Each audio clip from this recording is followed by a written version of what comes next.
Is hosting a game show an acting job essentially? It depends on what show you go in for. I've definitely auditioned for a lot of different shows, some that I got turned down from, some that I was offered the job. But the number one thing for me was I wanted to be me. I wanted to be Camille Kostek. I didn't want to have to put on a facade. I didn't want to have to act like somebody that I wasn't. That's what acting's for. So for me, I just get to be myself. A lot of the jokes that you hear are from me. Sometimes I have a comedian in my ear who's kind of helping me through, but for the most part, I just get to naturally react to the wipeouts that are happening before me. I get to ask the questions of the contestants, of questions that I would ask to them when the cameras are off. So it's really fun. It's super conversational. I think that makes for the best TV. So I always just tell the contestants when they're nervous for the interview part, which, by the way, why would they be when they're going to take on the course of Wipeout?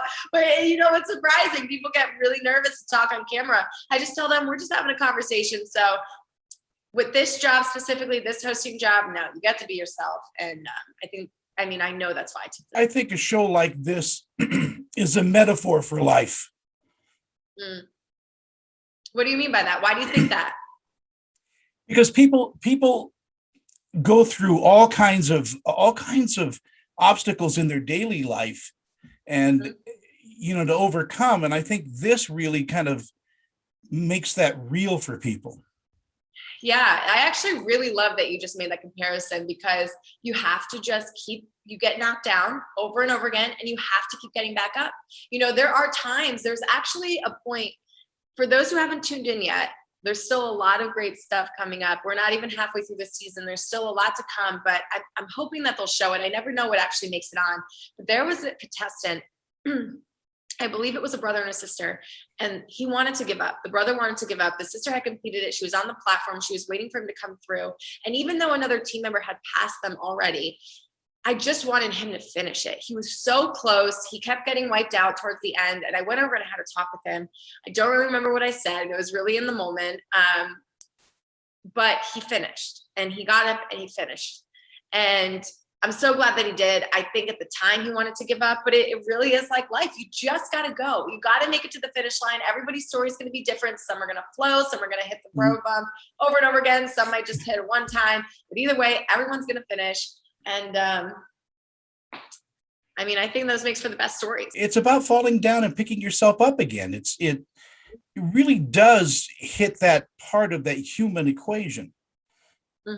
Absolutely. And I'm right there to get to tell the stories of it all. And I think that's what's so cool, whether someone came back from an injury and they were doing this, or they're doing this to prove something to their family or to themselves. It's really cool to hear why they came in. It's not just, for the fun and games of watching them wipe out. A lot of them have something behind it. It's a huge challenge for them.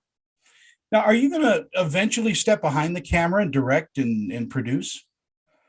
I actually just launched a swimsuit line, and I bring that up because I had the opportunity to really get in the director's chair as far as designing fits and colors and styles, but then also getting to be the creative director behind the shoot, as well as being the model on camera. So I love wearing kind of a lot of different hats. And growing up at television studios, I've gotten to be in the director's seat and run the audio board and work cameras. And I think it makes it better for the talent to have that self-awareness and understand everybody's job and how much it takes for everybody to work together to bring that great picture to life on camera.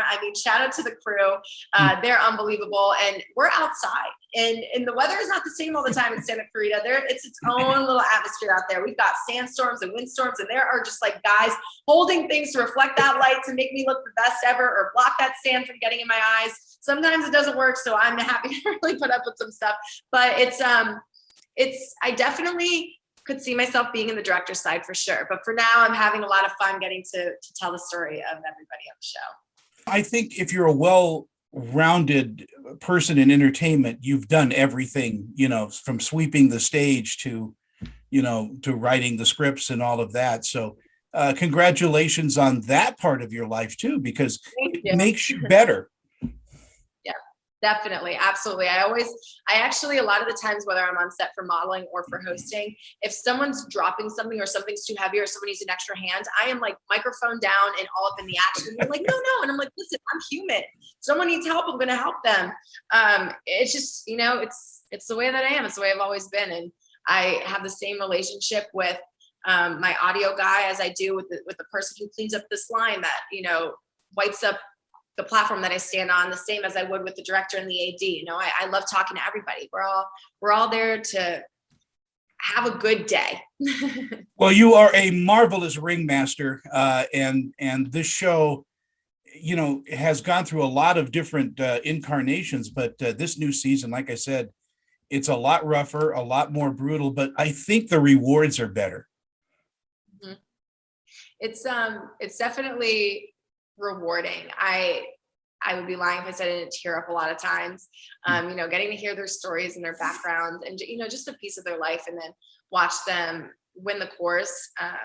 And then, you know, a big part of it is the cash prize, and learning about what a lot of people want to do with the money is really, really special. There was a girl who was adopted, and she was in this orphanage overseas, and she wanted to win the money to give it back to the orphanage, and she won. And it was like the most moving moment that I had ever experienced on that show. And it's really special. You don't know what people are doing. You know, you go out to watch and laugh, and then you see like, wow, they came here to make a difference in the world, baby. It's cool.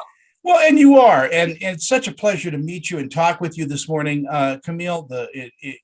Like I said, you're so natural at doing this.